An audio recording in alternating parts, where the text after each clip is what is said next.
कालच राज्यपालांचं अभिभाषण झालं आणि या राज्यपालांच्या अभिभाषणामध्ये शेतकऱ्यांच्या कर्जमुक्तीबद्दल शब्द देखील काढला गेला नाही। अर्थसंकल्पीय अधिवेशनामध्ये आम्हाला अपेक्षा आहे की राज्य सरकार ह्याची घोषणा करेल, परंतु एका बाजूला घोषणा करण्याची शक्यता असताना विशेषतः शेतकऱ्यांमध्ये एक अस्थिरतेचे वातावरण आता निर्माण झालेलं आहे। अवकाळी पावसामुळे आपण आणि त्या बघितलं असेल की अनेक भागांमध्ये मोठ्या प्रमाणावरती पिकाचं नुकसान होताना आपल्याला पाहायला मिळतोय। काही ठिकाणी जे गार पडलेले आहेत त्यामुळे पण देखील पिकाचं मोठ्या प्रमाणात नुकसान होतोय। एवढंच नाही, तो रोडॅप ज्याला आपण म्हणतो, जी ही योजना आहे की ज्यामध्ये निर्यात करणाऱ्याला जे सवलती दिले जातात या देशाच्या शेतकऱ्यांना किंवा असलेल्या जे काही छोटे छोटे लघु उद्योग करणार आहेत ते 50% पेक्षा कमी करण्याचा घात केंद्र आणि राज्य सरकारने केल्यामुळे आज कांदा निर्यातीवरती मोठ्या प्रमाणावरती परिणाम झालेले आहेत। कांदा असलेल्या शेतकऱ्यांवरती आघात झालेले आहेत। त्याच्यावरती प्रक्रिया करणारे जे उद्योग आहे हे बंद होण्याच्या मार्गावरती पडतील का? एका बाजूला फ्री ट्रेडच्या नावाखाली युरोपियन कंट्रींबरोबर करार करून घेऊन त्यांची आयात असलेल्या शेतकऱ्यांना मदत करून त्यांचा माल आयात करायचा, त्याची ही प्रक्रिया सुरुवात झाली आहे का असा प्रश्न या निमित्ताने निर्माण होतोय। आजच आझाद मैदानवरती काही शेतकरी आम्हाला भेटलेत। आताही आमचा शिष्टमंडळ त्यांना इकडे भेटला आणि त्यांनी हा विषय आमच्याकडे मांडण्याचं काम केलेलं आहे आणि म्हणून स्थगनाच्या माध्यमातून सभागृहामध्ये हा आम्ही विषय मांडणार आहोत की शेतकऱ्यांना निव्वळ फक्त तोंडावरती पाणी पुसण्याचं काम हे सरकार करतायत आणि ही निर्यातीची जी रोडॅपची जी योजना होती ती सवलत त्यांना परत मिळाली पाहिजे अशी आग्रही मागणी आम्ही एका बाजूला करणार आहोत। एका बाजूला हा अर्थसंकल्पीय अधिवेशनात होत असताना शेतकऱ्यांना कर्जमुक्ती मिळेल अशी अपेक्षा होत असताना 77,000 पेक्षा जास्त कोटी, 1000 कोटीपेक्षा जास्त बिलं हे MMRDA, PWD, ग्रामविकास खात्याचे लोकांचे बिलं थकवलेले आहेत। आणि आजच सामनामध्ये तुम्ही बातमी ऐकली असेल की अनेक लोकांना ॲडव्हान्स चेक दिलेले आहेत आणि ते ॲडव्हान्स चेक वटलेले नाही आहे, त्याची तरतूद या अर्थसंकल्पीयमध्ये अधिवेशनामध्ये केलेली नाही। म्हणजे तुमची आम्ही तरतूद करतो पण तुम्ही ही कामाला सुरुवात करा। आणि कसं काम चाललं हे मी सांगायची गरज नाही। कशी समृद्धी मार्गावरती अटल सेतूमध्ये काय परिस्थिती आहे, पुणे मुंबईमध्ये जे हायवे तिकडे काय परिस्थिती आहे, MMRDAचे कसे पिलर्स पडतायत आणि म्हणून घाईघाईने असे हे कामं करून घेण्याचा सपाटा हा सरकारने चालवला आहे। ह्याच्याही बद्दल जाब आम्ही विचारणार आहोत की 77,000 कोटी रुपयाची जी निधी ही कॉन्ट्रॅक्टरांना अद्यापि दिलेली नाहीये, मग कुठच्या आधारावरती हे टेंडर काढले गेले आणि या टेंडरमध्ये कोणाचा हिस्सा होता, कोणी ॲडव्हान्स पैसे घेतलेले आहेत, कोणी ॲडव्हान्स दलाली केलेली आहेत, याही बद्दलचा आवाज आम्ही विधान परिषद आणि विधानसभेमध्ये आम्ही मांडण्याचं काम आम्ही करणार आहोत। नाही, राज्याचे मुख्यमंत्री तर सर्वांनाच क्लीन चिट देत बसलेले आहेत। म्हणजे मला आश्चर्य वाटते की साधी चौकशीचा अहवाल आलेला नाहीये पण मुख्यमंत्री सरळ सांगतात ह्याचा नाव आहे, ह्याचा नाव नाहीये। मला असं वाटतं या बाबतीत पूर्ण चौकशी व्हायला पाहिजे। इकडे काय व्यक्तीबद्दल द्वेष नाही, जिरवळची एक चांगले काम करणारे एक मंत्री आणि कार्यकर्ते म्हणून घेऊन समाजामध्ये जरी असले पण त्यांच्याच कार्यालयाच्या बाहेर जर हे प्रकार होणं हे अत्यंत गंभीर बाब आहे आणि म्हणून याची सखोल चौकशी होऊन वस्तुस्थिती सभागृहामध्ये मांडली पाहिजे अशी आमची मागणी राहणार आहे।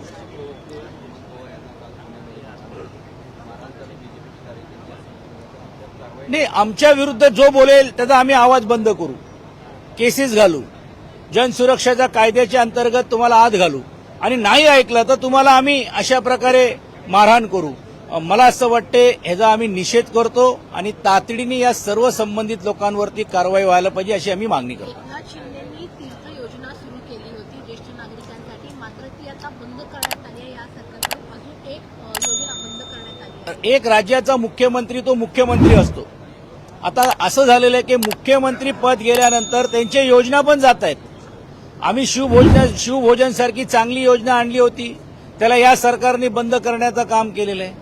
तसंच आता गेल्या वेळीचे मुख्यमंत्र्यांनी काही योजना आणली चांगल्या असतील म्हणजे त्याला आम्ही टीकेला आरोप करत नाही, मग का ते योजना बंद झाले? असं आहे की या योजनाला ना डोका होता, ना हात होते, ना पाय होते। सरसकट घोषणा या योजनेच्या झाल्यामुळे आज ही परिस्थिती झालेली आहे.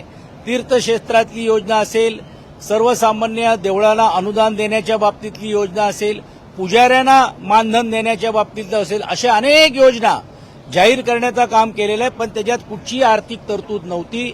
अनेक महामंडळ आहेत वेगवेगळे समाजाचे, त्या महामंडळाला आता कंपनीचा दर्जा दिला जाईल असं राज्याचे मुख्यमंत्री सांगतायत.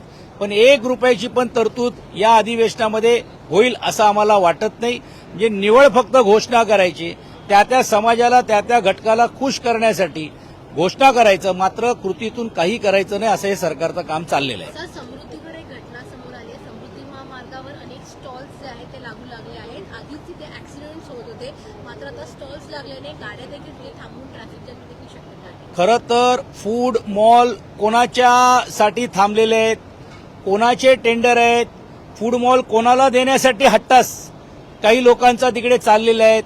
आणि तुम्हाला आश्चर्य वाटेल की प्रत्येक 30-40 किलोमीटरवरती एक फूड मॉलची 50 किलोमीटरवरती व्हायला पाहिजे.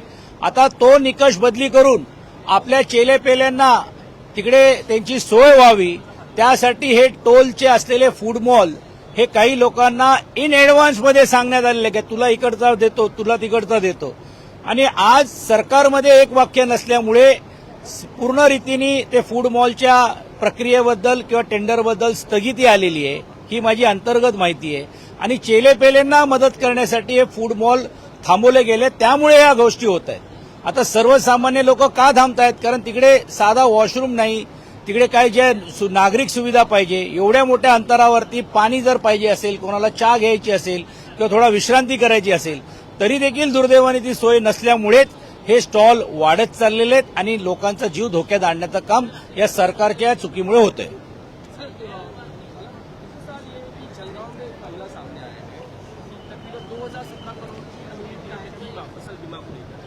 केला जो फसल है उसका बड़ा क्षेत्र दिखाया गया और बीमा की आपदा किया गया, मूल रूप से वहाँ पर फसल थी नहीं, सैटेलाइट इमेज से पता चला, कृषि विभाग ने कार्रवाई भी की, इनिशिएटिव की। बहुत बड़ी अनियमितता फसल बीमा को लेकर खुद शिवसेना ने भी कभी इसको लेकर बड़ा आंदोलन किया। एक स्कैंडल चालू है पूरे इस राज्य में कि ऐसे दलाल लोग घूम रहे कि जो गवर्नमेंट की अनेक योजना की स्कीम प्रैक्टिकली या एग्जीक्यूशन न होने के बावजूद भी वो उस पैसे मिलाकर देने का काम किया जाता है. और ये घटना जब गए 2 महीने पहले हमारे सामने आई, इसके बारे में हमारे वहां के स्थानिकों ने आंदोलन करने का काम किया. सभी पार्टी के दलों के लोगों ने, विपक्ष ने भी उसके बारे में आवाज उठाने का काम किया और आज उसकी जांच हो रही है. लेकिन ये सिर्फ एक घटना नहीं है. जलगांव में हो, धुले में हो, 40 गांव में हो, ऐसे असंख्य घटना हो रही है और सरकार चुप्पी देने का काम कर रहे हैं. और सरकार का पैसा नहीं है, ये सर्वसामान्य टैक्स पेयर का पैसा है और इसलिए इसके बारे में भी आवाज उठाने का काम हम करेंगे. चुनाव एक मामला है कि मुंबई एयरपोर्ट पर खासकर वहाँ पे जो टैक्सी वाले हैं, बाकी लोगों को नमाज पढ़ने की सुविधा कभी टेम्परेरी शेड में थी, लेकिन हटा दिया गया शिकायत के चलते. फिर से मांग उठी कि उसे चालू कर दिया जाए. नहीं, कोई गैर नहीं है, क्योंकि आज वो पूरे दिन भर में वो एक ही जगह पे खड़े रहते हैं. ना वो कहाँ वहां से कोई मंदिर जा सकते, ना कोई मस्जिद जा सकते. इसीलिए सिर्फ उनके लिए नहीं, लेकिन जो धार्मिक लोग जो ऐसी अगर मांग करते तो कुछ वक्त के लिए, और इस रमजान के महीने में मुझे लगता है कि टेम्पररी ऐसा देने के लिए कोई दिक्कत नहीं है. लेकिन राज्य में और मुंबई में क्या चल रहा है, बांग्लादेशियों के नाम के ऊपर फेरी वालों के ऊपर कार्रवाई की जा रही है. अब महापौरों का काम बांग्लादेश हटाओ, तो केंद्र और राज्य सरकार क्या कर रही है? और मेरी और जानकारी ऐसी है कि जिन लोगों को डिपोर्ट किया जा रहा है, 1-1.5-2 महीने में वो लोग इधर उधर से करके वापस अपने जगह पे आ रहे हैं. तो क्या कर रही है केंद्र की सरकार और राज्य की सरकार? खासकर किरीटसो में या मालेगांव जाते हैं एसआईआर के नाम पर कि वहाँ पर जो इलीगल बांग्लादेशी वहाँ को हटाएंगे, वहाँ की टेंशन खड़ा हो सकती है क्योंकि वहाँ के लोगों ने विरोध किया. देखिए, बांग्लादेशियों को हटाने के लिए किसी का विरोध नहीं है, लेकिन बांग्लादेशियों के आड़ में एक मुस्लिम समाज को टारगेट कर और समाज में कटुता निर्माण करने का एक एजेंडा कुछ लोग चला रहे हैं और इसलिए वो घूम रहे हैं राज्य भर में. लेकिन राज्य भर में क्या स्थिति है, क्या नहीं है, आपने देखा. नासिक में जब उनको पत्रकारों ने पूछा तो उनकी बोलती बंद हुई. पहिली पत्रकार परिषद झाली अधिवेशनाच्या आधी, तेव्हा राष्ट्रवादी काँग्रेसचे नेते उपस्थित होते. आज सकाळी आंदोलनाच्या आधी पायऱ्यावरच्या बैठक झाली, त्याच्यात नव्हते. आंदोलनात पण अगदी तुमच्या पक्षातले 1-2 आमदार उपस्थित होते. समन्वय नाहीये की एकत्रित महाविकास आघाडी? नाही, तसं नाहीये. थोडी विस्कळीत परिस्थिती हे तुमच्या समोर जरी येत असेल तर तशी परिस्थिती नाही. कोऑर्डिनेशन हा 1-2 दिवसामध्ये निश्चितपणे होईल. काल पण जे मुख्यमंत्री बोलले की विरोधी पक्षामध्ये राष्ट्रवादीचे माजी आमदारांची सही घेतली. मला आपल्या माध्यमातून खुलासा करायचा आहे. ते माजी आमदार मिलिंद कांबळे सध्या राष्ट्रवादी काँग्रेस पक्षाचे मुंबईचे प्रभारी अध्यक्ष आहे आणि म्हणून पक्ष म्हणून त्यांची सही घेतली गेलेली आहे, की माजी आमदार म्हणून घेतली गेलेली नाही आहे. एक आजही देखील सकाळी काल दादांचा शोकसभा होती, त्याच्यानंतर आमची बैठक होणार होती, परंतु माननीय राज्यपाल महोदयांच्या उपस्थितीमध्ये तो कार्यक्रम सर्वच आमदार तिकडे उपस्थित असल्यामुळे ती बैठक आज आमची सकाळची झाली नाही, कारण उशिरापर्यंत चालली. मला असं वाटते आज 1 दिवसामध्ये तो कोऑर्डिनेशन आमच्या निश्चितपणे होईल आणि सर्वजण मिळून ताकदीने या विरोधी पक्ष या नात्याने या सरकारला घेरण्याचं काम आम्ही करू.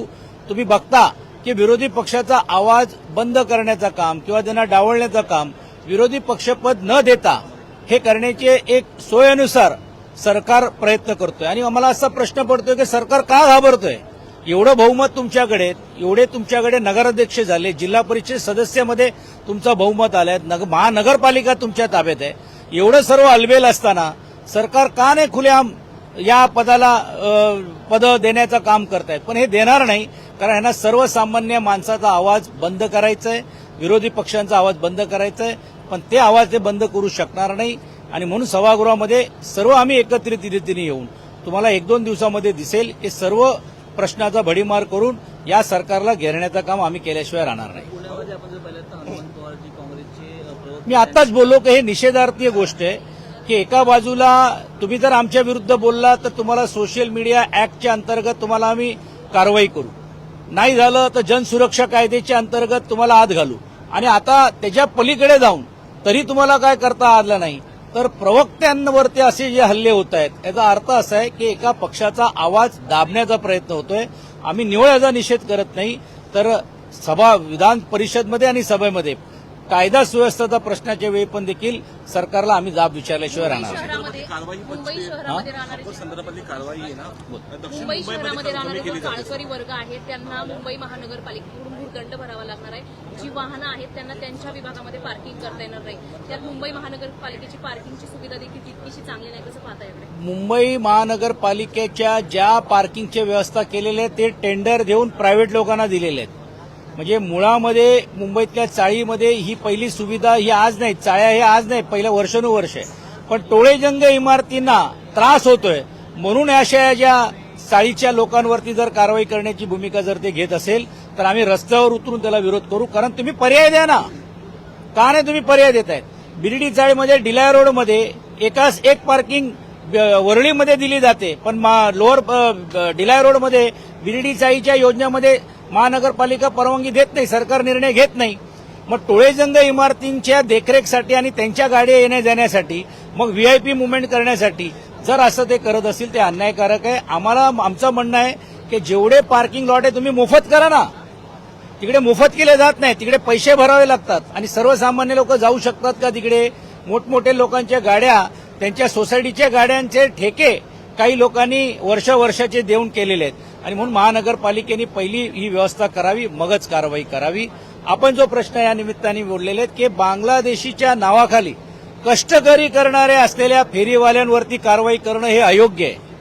आज फेरीवाल्यांमध्ये लायसन्स होल्डर्स पण आहेत, फेरीवाल्यांमध्ये आपल्याला सर्व जाती धर्माचे लोक मिळत आहेत.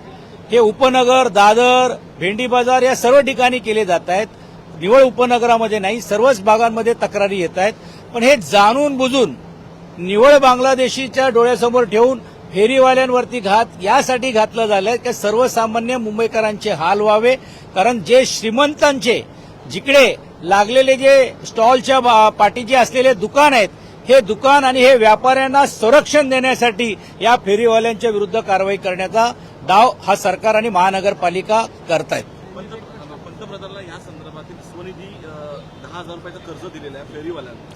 हो, गेल्या वर्षीत प्रत्येकांना प्रमाणपत्र देऊन 10,000 रुपयाचं कर्ज देण्याचं काम, आणि त्याच्यामध्ये सर्वात मोठी आघाडी ही भारतीय जनता पार्टीच्या कार्यकर्त्यांनी घेतलेली आहे. मग आज त्या भारतीय जनता पार्टीचे कार्यकर्ते कुठे झोपलेले आहेत? माझा तर फेरीवाल्यांना प्रश्न आहे, म्हणणं आहे की तुम्ही ज्या ज्या लोकांकडनं 10,000 रुपये घेतले कर्जाच्या माध्यमातून त्यांच्या कार्यालयाला जा आणि त्यांना जाब विचारा का ही आमच्यावरती कारवाई केली जाते. गर्जा हिंदुस्तान चॅनलला सबस्क्राईब करा आणि ताज्या घडामोडी जाणून घेण्यासाठी बेल आयकॉनवर प्रेस करा.